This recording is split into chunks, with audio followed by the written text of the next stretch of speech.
টাকা দিন। দিন না বাবু, 5 টাকা, 10 টাকা দিন না বাবু।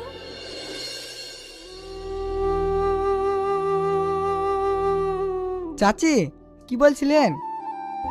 বাপ, আর কোনোদিন তোকে বলবো না, আর একটা চিঠি লিখে দে না। আমি আবার একটা জায়গায় যাব। ঠিক আছে দাও।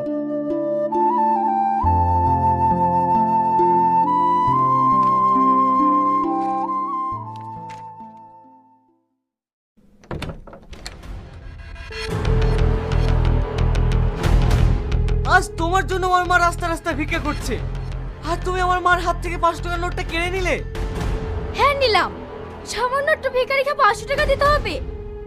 ভিখারি নয়, ওটা আমার মা। আজকে শুধু তোমার জন্য বলতে পারলাম না আমার মাকে। ওখানে কলিগদের সামনে তোর মায়ের পয়সা দিলে তোর মান সম্মান থাকতো? তোর মান সম্মানটা আমি রক্ষা করেছি, এটা আমার অপরাধ হয়ে গেছে তাই না? হ্যাঁ তোমার অপরাধ হয়েছে। তুমি দাঁড়াও, আমি দেখছি কে এসছে।